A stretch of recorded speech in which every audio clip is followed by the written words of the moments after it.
Hello everyone, কথা ধারাবাহিকের আজকের পর্বে দেখবেন কথা আর জুনি আলোচনা করতে থাকে শুশ্রূষা টনিককে আরও গুণমান সম্পন্ন কী করে করা যেতে পারে। তখন এভি কফি নিয়ে এলে কথা বলে, এই বিষ আমি খাবো না, জুনি তুইও খাবি না। তখন এভি বলে, তোরই বানানো ওই খেজুর বীজের তৈরি হার্বাল কফি নিয়ে এসেছিলাম, আমায় কথা শুনিয়ে দিলি।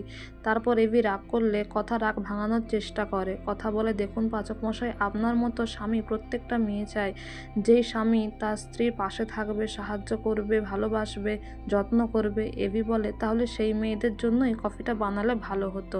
এই বলে এভি চলে যায়। এইদিকে আক্কির ল্যাবে সমস্ত কিছু নিয়ে আসা হয় টনিক বানানোর জন্য, মানে সেটা আইওয়াশ করার জন্য, যাতে শত্রুপক্ষ জানতে পারে ল্যাবেই সব কাজ হচ্ছে, বাইরে কোথাও কাজ হচ্ছে না। আর সেই মতো ম্যান্ডিকে ইনফর্ম করা হয়, আর ম্যান্ডি ছদ্মবেশে আসে ল্যাবের জিনিসপত্র নষ্ট করতে, কিন্তু পারে না, কারণ সেখানে কিছুই থাকে না, তাই সে পালিয়ে যায়। আর এইদিকে প্রত্যয় এসে এভি কথাকে খবর দেয় শত্রুপক্ষ এসেছিল ল্যাবের জিনিসপত্র নষ্ট করতে। তারা সেখানে আসে, সিসিটিভি ফুটেজও দেখে, আর সেখানে কথা নোটিস করে সেই সিসিটিভি ফুটেজের মধ্যে যে মেয়েটি এসেছিল তার হাতে নেল পলিশ আছে, তার মানে সেটি একজন মহিলা। এদিকে ম্যান্ডি প্রমিতকে খবর দেয় আর বলে, এই ল্যাবে কিছু হচ্ছে না, এটা পুরোটাই আই ওয়াশ।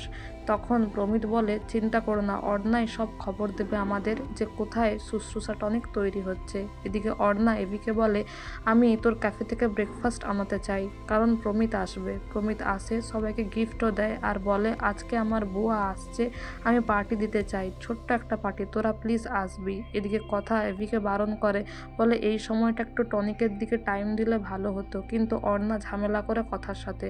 তারপর এভি দুজনকেই শান্ত করে আর প্রমিতকে বলে, ঠিক আছে, আমরা নিশ্চয়ই আসব। এদিকে কথা রেডি হতে থাকে, কিন্তু তার হেল্পের প্রয়োজন হলে এভি এসে কথাকেও হেল্প করে, আর এভিকেও ব্লেজার পরিয়ে দেয় কথা। খুব সুন্দর একটা মিষ্টি মুহূর্ত আপনারা দেখতে পাবেন। যদিও প্রত্যয় এভি কথাকে ডাকতে এসে থমকে দাঁড়িয়ে যায় আর বলে, কি সুন্দর লাগে দুজনকে, কিন্তু আমাকে ব্লেজার পরিয়ে দেওয়ার কেউ নেই। এদিকে আগামী পর্বে দেখবেন প্রমিত এভিকে গান করতে বলে, আর এভি কথার জন্য একটা গানও গায়, আর সেখানে ম্যান্ডি প্রমিতের বুয়া সেজে দাঁড়িয়ে থাকে। আর আগামী পর্বে এটাও দেখবেন ম্যান্ডি বলে, আমরা তো কিছুই জানতে পারলাম না কি করে কোথায় ওরা টনিক বানাচ্ছে, আমার মনে হয় কথার নার্সারি থেকে এই সমস্ত জিনিসপত্র নেওয়া হচ্ছে।